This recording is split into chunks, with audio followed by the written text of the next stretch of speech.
Hey guys, Jim and Clarity here. So I basically wanted to make this video to share with you how people joining your network marketing company really has nothing to do with the product. It has nothing to do with the company.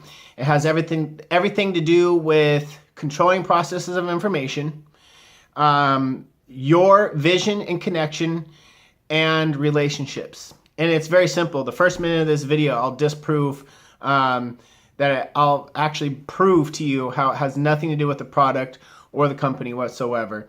There are companies that are in favor of people succeeding a lot more, a lot faster, and they have a lot better product to be able to get that done in. But I'm basically going to share with you why it's this way, okay? So let me ask you a question. And if it hasn't happened to you, I guarantee you 100% it's happened to somebody else you know that's in network marketing. Many people. Almost everybody this has happened to in network marketing. People that are serious, that have actually went out and aggressively prospected for the business, okay? So have you ever talked to somebody that didn't join your business, that told you network marketing was stupid and didn't want anything to do with it, and then they joined someone else later? I know this has happened to me, especially when I was brand new before I learned some of these things. And guys, and I'm sharing this with you from somebody that had to build from zero. Somebody that had to build, I didn't have a nice car. I didn't have all these flashy things. I didn't have any of that. I didn't have any upline help.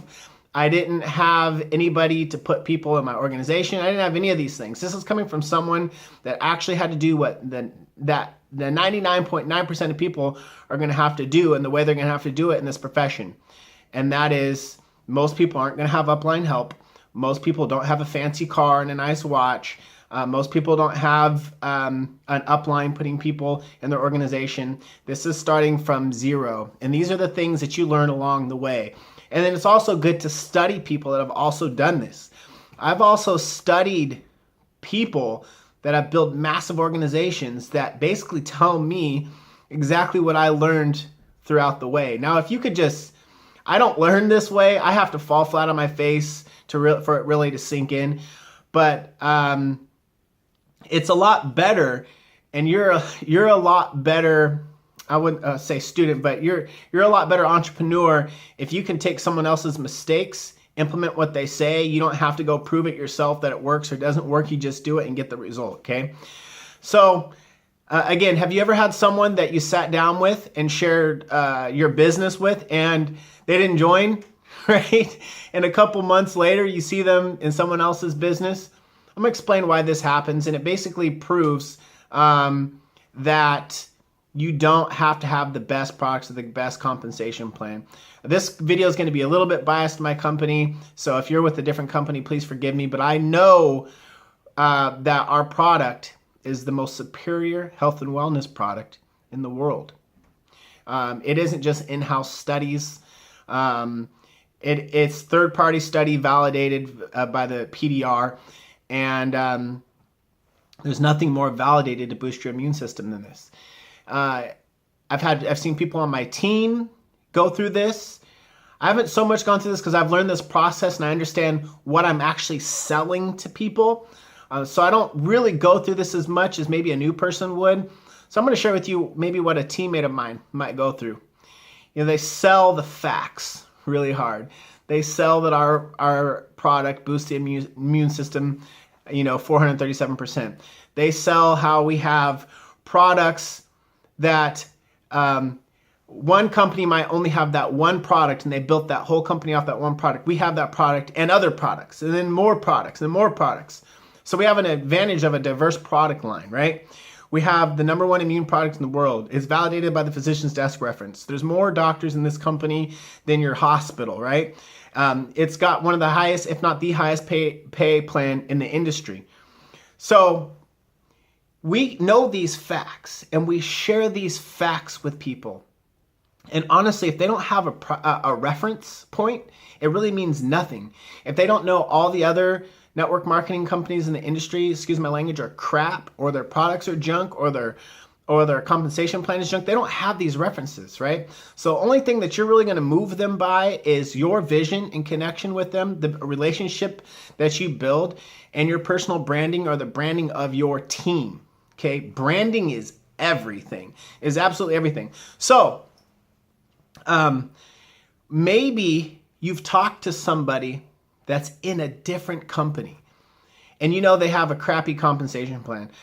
Some people might be mad at this video. This video really isn't to make a bunch of friends, but it's really to shed light on a reality, okay? So I apologize if you're with a binary compensation plan. I was with one too. In fact, my first company I had major success in was a binary, but I realized after that company let me down and going to a company that had a different type of compensation plan, how much I was being robbed and how much more I would have made somewhere else. But you could sit down with somebody that has a horrible compensation plan, a binary, or just like a horrific breakaway, like a really, really old company that I know of.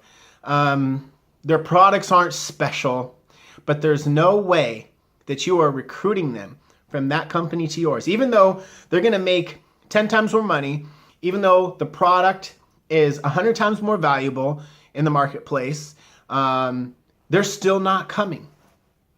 That tells you right there that people being involved in network marketing doesn't really have a whole lot to do with the money, right? It doesn't have a whole lot to do with the value of your product and compensation plan. I'll tell you what it has everything to do with. It has everything to do with relationships. This is why your hot market is everything. Some people want to avoid their hot market. I don't get it. But that's the slowest possible way to build network marketing possible, is to build passively, just to post things on Facebook and hope some cold market person or someone that you kind of sort of know likes it and they begs to be in. That doesn't happen. And if it does happen, you might get a sell, but you don't want to sell. You want a movement. You don't want to sell. You want a movement. One sell does nothing for you. The movement, the compounding, the duplication, the exponential growth does everything, okay? So you can try to recruit somebody from a company that has a horrible compensation plan. I was one of these people. People tried to wake me up to the reality of my compensation plan.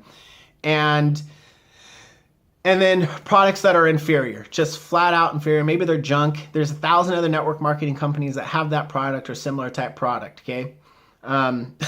So they're not coming. They're not moving. And why is that? Because they have caught the vision and mission of the team that they're with or the company that they're with, okay?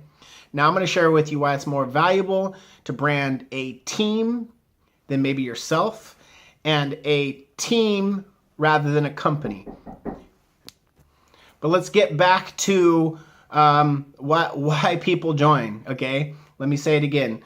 They join for a lot of people join because there's a family aspect, but it is the movement, it is the vision, it is the time that someone personally shared with that person that you may not have been able to, or you didn't when you prospected someone that didn't know anything about network marketing, that person joined someone else did, okay? So people don't really care. I mean, if you have a great product, that is just an advantage that you have. That's great.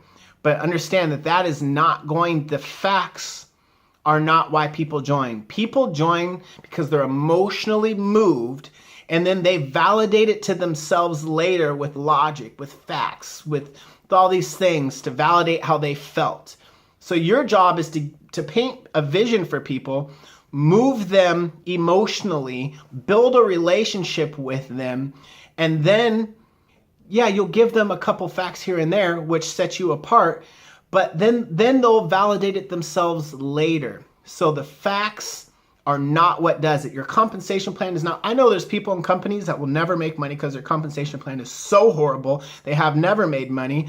Their product isn't that great, but they're not going anywhere. And the reason for that is they are with a great team. They're branded. They're immersed in the culture of the team. Maybe they feel a connection with the mission of the company. Mind you, every company has a mission. There's a reason why they have a mission. Is because people get emotionally attached to it. So if you want to know the reality, how a professional thinks, a real professional thinks when they hear about a mission, they really don't care because they know every company has a mission. They're all emotionally moving, right? Once you break past that stage, you understand that that's just what companies do. They have a mission, they have a story. Stories and missions move people. And it's imperative because a lot of people aren't going to make money, even if you have a great compensation plan. But if you know some of these things, you have a much better chance of making decent money and building a team. Okay, so why do you want to brand a team over yourself? I've been hearing people out there say, you want to brand yourself, brand you, and that's not necessarily true. You obviously do want to be identified as a professional, someone to take serious. So when you do prospect someone, they know that you're someone that has the mindset and the ability to take them from where they are to where they want to be, right? So they trust going into business with you. But that's not what you want to do. Branding is everything. You want to brand a team. You don't want to brand a company. When you brand a team, you have a movement that people see happening before them.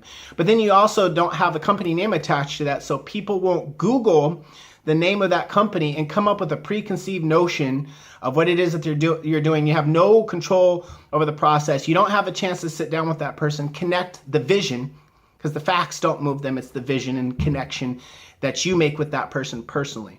If you don't do that, someone else will, and they will join their team, not yours, and their company, even though they could make less money and have an inferior product. It happens all the time, okay? So you want to brand a team, not your company, right? And again, you don't want to brand yourself because you want other people to be also branding this thing that represents all of you, something bigger than yourself. So if you have one person branding themselves, right, and you have 1,000 people branding, like our team is the core team, how much more are people going to recognize 1,000 people branding a team opposed to one person branding themselves? The other people aren't going to be emotionally invested in branding you. Does that make sense? I hope that makes sense. So you want to brand a team, not yourself, but you do want to start changing people's perception of who you are so they want to work with you, and then start branding the team and the movement, okay? So if you're having troubles and you're sitting down with people and they don't join you and they join someone else, or you post things on Facebook and someone comes and maybe buys something but never joins the team, it's because you're selling product, not vision. You're selling product, not vision. You're moving people, you're not moving people emotionally into your movement that they want to be a part of, but you sold them a product they liked. They didn't tell anyone else about it. They weren't fired up. Maybe they felt a little bit better. Maybe they didn't, but that's where it ended. So that's where this video is going to end. I don't want to drag it on too long, but you brand a team, right? You recruit people in the campaign of branding that team, so you have more social mass, right? And you connect with people personally. This is why your hot market is so valuable, because you already have the foundation of these relationships and connections. If you don't do that, there's another person in another company that's more strategic, more trained, that will do that, and they will steal your market. And that person might not succeed as much as they could in your company that has better compensation and a better product. Jim is signing out. Peace.